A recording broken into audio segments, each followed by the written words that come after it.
बात करेंगे छत्तीसगढ़ की, जहां की राजनीति में बयानबाजी के बीच जनगणना का मुद्दा अब गूंजने लगा है। सीएम भूपेश बघेल ने केंद्र सरकार पर आरोप लगाते हुए कहा कि जानबूझकर जनगणना नहीं कराई जा रही। वहीं सीएम बघेल के इस बयान पर रमन सिंह ने भी पलटवार किया है।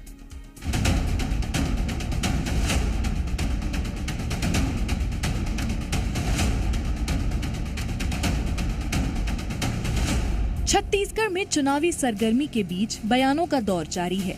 बयानबाजी के बीच सीएम भूपेश बघेल ने बड़ा आरोप लगाया है। सीएम बघेल ने रमन सिंह के जनगणना नहीं कराने पर बीजेपी को घेरा है। उन्होंने कहा कि बीजेपी गरीबों की संख्या छिपाने और सीए-एनआरसी के चक्कर में जनगणना नहीं करा रही है। जनगणना हुआ नहीं है, गरीबी रेखा सर्विस जारी नहीं हुई है, तो किस आधार पे करें? 2001 के, फिर 2011 के, फिर 2008 के, फिर 2012 के, किस आधार पे करें? तो पहले भारतीय जनता पार्टी के लोग घर गांव-गांव घूम रहे हैं ना, गली गली घूम रहे हैं, उसको केंद्र सरकार से मांग करना है कि जनगणना हो। सीए-एनआरसी के चक्कर में पूरे देश की जनगणना को न रोकें। सीधा जनगणना कराना था, केंद्र सरकार की कमजोरी, नाकामी उजागर हो जाता, और इस कारण से ये नाटक नौटंकी कर रहे हैं।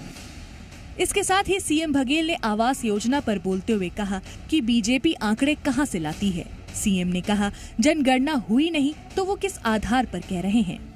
हर 10 साल में जनगणना करने के प्रावधान है। ये डेट निकल गया 2021 का, जनगणना क्यों नहीं कराते लोग? हो सकता है 16 लाख आंकड़े बताएं वो 18 लाख हो जाए, हो सकता है कम हो।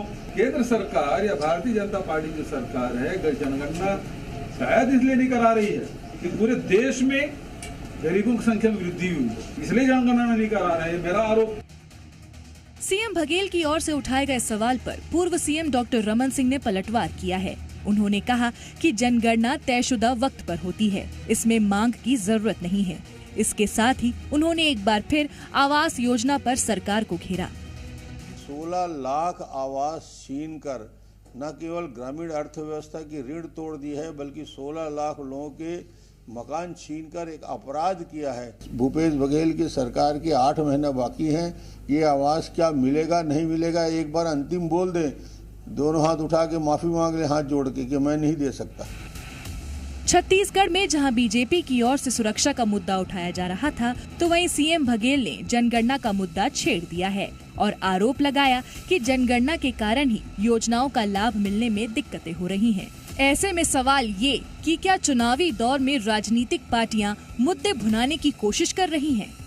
ब्यूरो रिपोर्ट, जी मीडिया।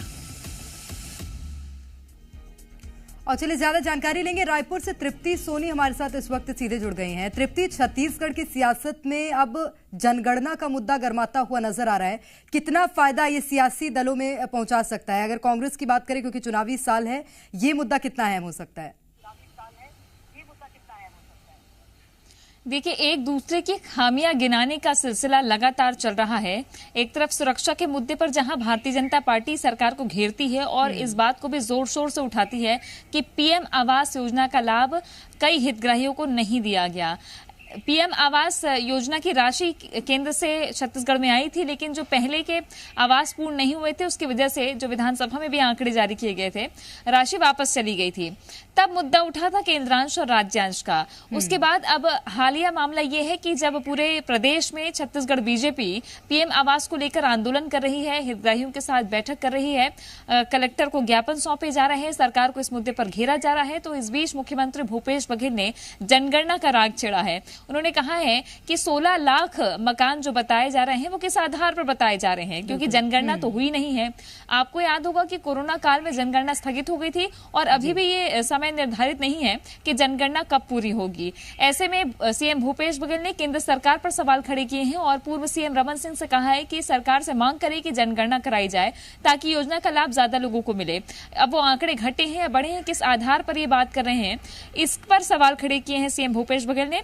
साथ ही अगर आंकड़ों की बात कर दी जाए तो हर कोई जो नेता छत्तीसगढ़ का है वो ट्वीट करते हैं तो आंकड़ों को जरूर डालते हैं और आंकड़े मुद्दे में वजन डालने का काम करते हैं। तब एक राजनीतिक दबाव बनता है और एक मुद्दे का दबाव भी बनता है। लेकिन अब जनगणना का मुद्दा छेड़ दिया गया है तो आगे देखना है कि सरकारी योजनाओं के आश्रय सियासत वाली बात होगी ही तृप्ति। लेकिन एक और सवाल है मेरा कि क्या इस बयान का पलटवार कोई बयान सामने आया है बीजेपी की ओर से? बीजेपी ने कुछ कहा है? ये पूर्व सीएम रमन सिंह ने कहा है, पहले तो उन्होंने ट्वीट किया कि 16 लाख मकान हितग्राहियों को नहीं दिए गए हैं, गरीबों से आवास का अधिकार छत्तीसगढ़ की सरकार छीन रही है। बीजेपी लगातार इस मुद्दे को इसी तरीके से उठाती आई है। ऐसे में जब मुख्यमंत्री ने जनगणना की बात कही तो पूर्व सीएम ने कहा कि आंकड़ों के माया जाल पे मत जाइए। हालांकि वो आंकड़े खुद पेश किए पूर्व सीएम ने ट्वीट के जरिए, लेकिन उन्होंने कहा कि आंकड़ों पर मत जाएं, ये तो बता दें कि आवास मिलेंगे या नहीं। जहां तक पूरे छत्तीसगढ़ में बात की जाए तो कई मकान ऐसे हैं जो अधूरे हैं, कई मकान पूरे किए गए और अभी भी लगातार काम चल रहा है, जिसके लिए सरकार ने अलग से फंड भी रिलीज किया था, केंद्रांश के अलावा राज्यांश का। फिर भी अभी भी कई साल के ऐसे मकान हैं जो अधूरे पड़े हैं। इस पर विपक्ष ने वार किया है कि आंकड़ों पर मत जाइए, ये बताइए कि मकान मिलेगा या नहीं। निश्चित रूप से सबसे अहम तो ये है तृप्ति कि इन दिनों छत्तीसगढ़ की सियासत में लगातार आरोप प्रत्यारोप का दौर देखने को मिल रहा है। बहुत शुक्रिया आपका तमाम जानकारी